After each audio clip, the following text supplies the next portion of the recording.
સ્વાગત છે। હું છું રેખા માલકાની અને જોઈએ આજના સમાચાર।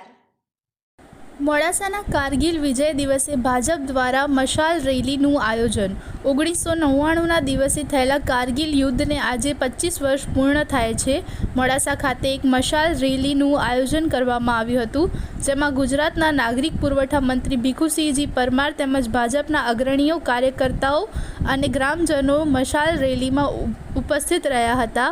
1999માં કારગિલ યુદ્ધમાં ઘાયલ થનાર મોડાસાના સંજયભાઈ શરદભાઈ ઠાકોરના ઘર આગળથી મશાલ રેલીનું પ્રસ્થાન કરવામાં આવ્યું હતું। રેલી 4 રસ્તા મહાલક્ષ્મી ટાઉન હોલ ખાતે વિજયદીપ પ્રગટાવી સમાપન થઈ હતી।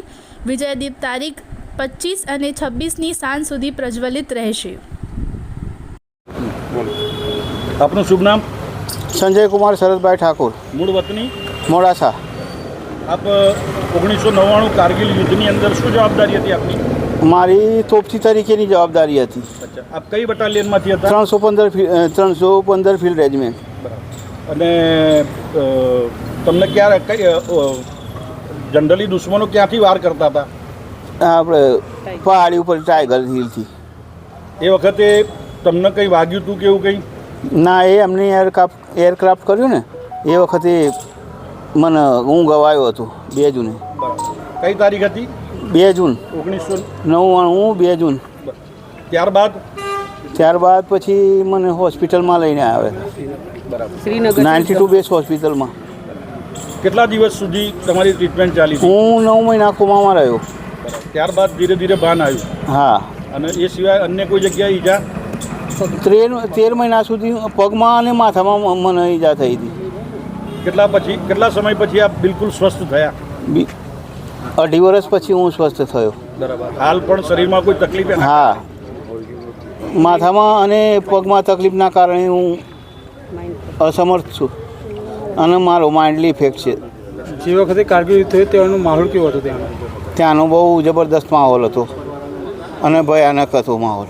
તમે શું નજરે જોયું હતું? નજરે અમે જોયું એવું કે ત્યાંનો દુશ્મન એક પથ્થર એ ફેંકે ને તો એ માણસ મરી જાય એવી પોઝિશન હતી।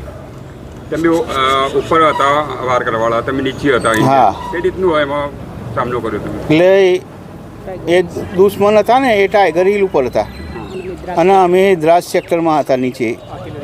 આર્ટિલરીનું અમારું ફાયરિંગ ચાલતું હતું એ વખતે। બટાલિયન હતી આપણી? અમારા 450 માણસો હતા। બટાલિયન કન્નર કોણ હતા? Kernel N.A. સુબ્રમણ્યમ સાહેબ। કયા દિવસે આપણે વિજય હાંસલ કરી હતી? આપણે 25 જુલાઈ કારગિલ દિવસે 1999 એ વિજય હાસિલ કરી હતી આપણે। 1999ની અંદર જ્યારે વાજપેયીજીની સરકાર હતી ત્યારે કારગિલ યુદ્ધ થયું અને એની અંદર ઘણા બધા સૈનિકો આપણા શહીદ થયા, પરંતુ આપણા જામજ સૈનિકોએ દુશ્મનોના ઘરમાં જઈને એ દુશ્મનોને હરાવ્યા અને કારગિલ યુદ્ધ આપણે જીત્યા। આજે એ વાતને 25 વર્ષ પૂરા થાય છે, ત્યારે એ 25 વર્ષની ઉજવણીના પ્રસંગે આજે અરવલ્લી યુવા મોરચાના પ્રમુખ ભાઈ શ્રી અમીશભાઈની નેતાગીરીમાં, એમની આગેવાનીમાં એક સુંદર મશાલ રેલીનું આયોજન થયું, જેની અંદર ગુજરાતના યુવા મોરચાના પ્રભારી અને રાષ્ટ્રીય ઉપાધ્યક્ષ મનીષસિંહજી પણ ઉપસ્થિત રહ્યા।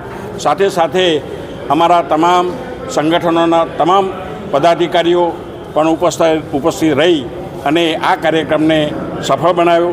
અને આ કાર્યક્રમ જે સફળ બનાવ્યો એ બદલ યુવા મોરચાને ખૂબ ખૂબ ધન્યવાદ પાઠવું છું। સાહેબ, આજે 1999ની અંદર જે 25 વર્ષ બાદ મોડાસાનો એક જવાન ઇજાગ્રસ્ત થયો હતો, 25 વર્ષ બાદ પણ એને કોઈ સહાય મળી નથી, શું કહેશે? એ જવાનને સહાય મળી નથી એવી માહિતી મારી પાસે કોઈ આવી નથી, અને જો મને એ માહિતી આપવામાં આવશે અને એને જે કંઈ મળવાપાત્ર હશે એ અપાવવા માટે મારો પૂરો પ્રયાસ રહેશે. સાહેબ આજે 25 વર્ષ થયા, એમના પગે બી જાગૃત છે આજે, એમની ઘરની બી એટલી દયનીય હાલત છે આજે એના પર બીજા પર નિર્ભર છે શું? હા, એ બાબતમાં સરકાર જે કંઈ મદદ કરવાની છે તો કરી જ હશે એમને મદદ. પરંતુ આ પ્રસંગે ખાસ કરીને જ્યારે એ જવાન ત્યાં લડી રહ્યા હતા અને એમને જ્યારે પગે ગોળી વાગી, એ આ દેશની જનતાની સેવા કરવા માટે આ કામ કર્યું છે, ત્યારે એમને એમના પરિવારને પણ હું ખૂબ ખૂબ અભિનંદન પાઠવું છું. સાહેબ આ જે મુદ્દો જે છે આપણે સરકાર દ્વારા કંઈક રજૂઆત થાય એવું કંઈક પ્રયત્ન હું ચોક્કસ એને જે કંઈ હશે એના માટે સરકારશ્રીમાં હું રજૂઆત કરીશ.